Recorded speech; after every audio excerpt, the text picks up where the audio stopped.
Jeff with Inco Diesel Performance here for another Tech Tip Tuesday. Today we're filling a set of Duramax cylinder heads, concreting them, as a lot of people call it, and people seen our video of filling a block a week or so ago, and we're asking about if we had any tips for doing cylinder heads and just tips in general. So we figured, hey, let's go ahead and do a Tech Tip Tuesday on filling or concreting blocks, heads, whatever it is. So again, like I said, we have a set of heads we're doing today, so it's a little different than doing a block, but basically the same principle. So if we're doing cylinder heads, we mount them on our engine stand, as you see here, and the purpose of that, they can swing. So one important thing when you're filling is you have to get all the air bubbles out. You want it nice and dense. If you have air pockets, there's no point in doing it. You can create a weak spot. Cylinder head, not so much, but on a block, you gotta have, you want it as dense as possible. If you have air pockets, the cylinder can still crack and it defeats the purpose of it. So again, we got it to where it can swing. A large plastic hammer, this is actually a dead blow plastic hammer, works great because you can smack the cylinder head around to help work the air pockets out. Like I said, you can swing it, shake it, and then the key thing, head, block, whatever, air hammer.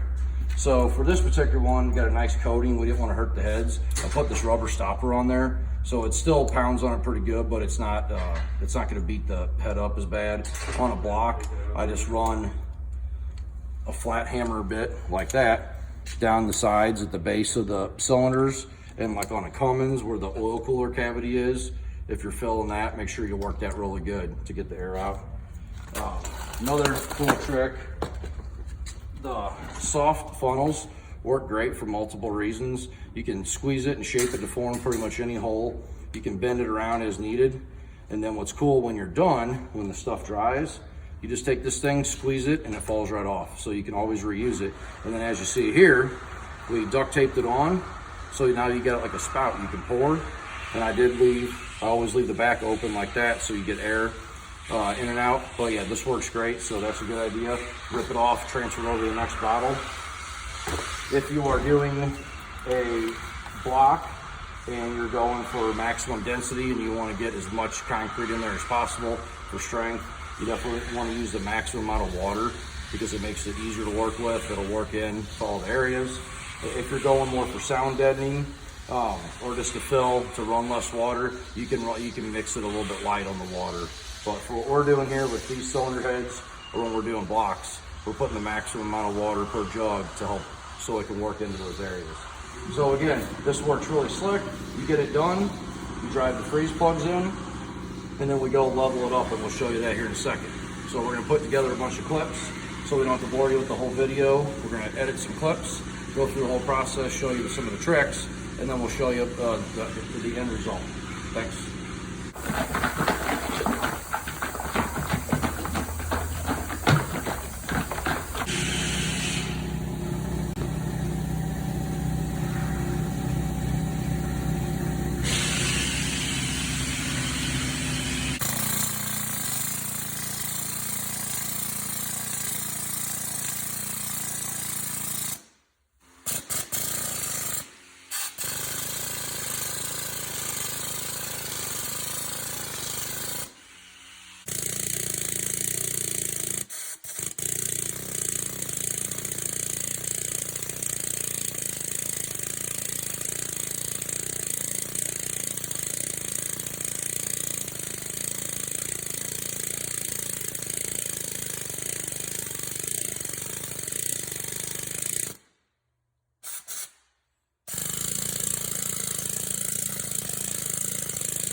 All right, so now the heads are filled. We've got our plugs in the end, so this thing is fully capped.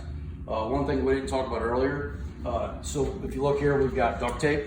This duct tape runs both directions to seal all the water jackets off, and we use duct tape because it's, it's better for sealing. If we're doing a block where we're not gonna have any concrete pushing on it, masking tape works too. But on something like this, we chose to use duct tape because it will seal better. And then we have these plates where they seal off all the cooling system passages. So we got this thing completely sealed. We put our plugs in the end, and now we bring it into a controlled environment where we've got it sitting on spacers.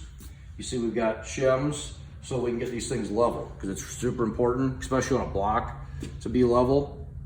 So we bring them in here, we set them on, we go ahead and work them around until we got them level. You see we've got our precision level here. We're level in both directions.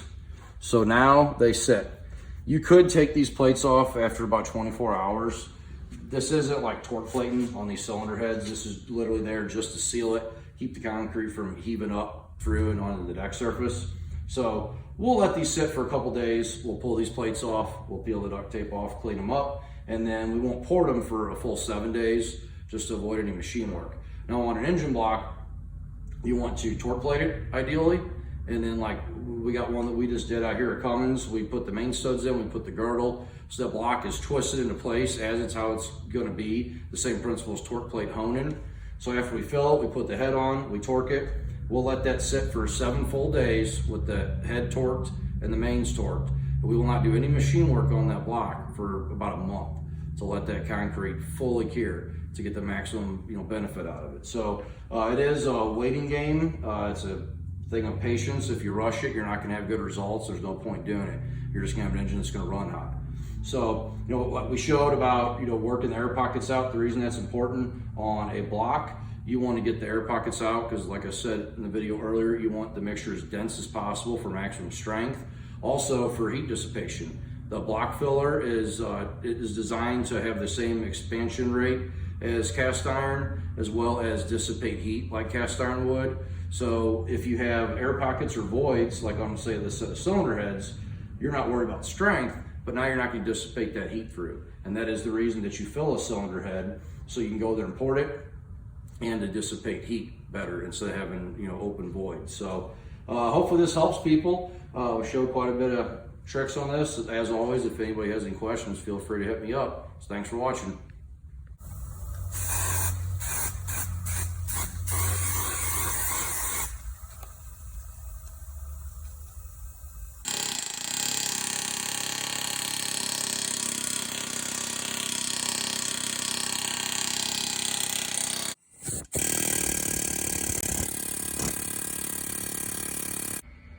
In an earlier clip, we showed spraying this oil cooler block-off plate down with anti-spatter welding spray, like PAM or cooking spray would work the same.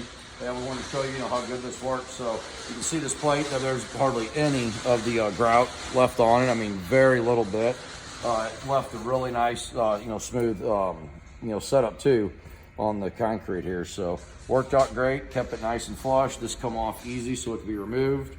We did not use a gasket intentionally so that we can clean this off, and that the concrete would be flush with the blocks, so that once we put a gasket, we knew we'd actually crush it. You can also see how I taped off the oil cooler, or all the oil galley passages here. We did that so nothing ran in there, and you can tell it held up and worked. On the front here, we sprayed our water pump block-off plate down with the anti-spatter spray as well. You can see how good that worked. We taped off the oil pump hole here, and for good reason. And then you see down here on our aluminum girdle, we taped off that front and rear pan rail to keep any stuff from getting down in the O-ring groove. So you can't protect your parts enough. So you can't tape too much.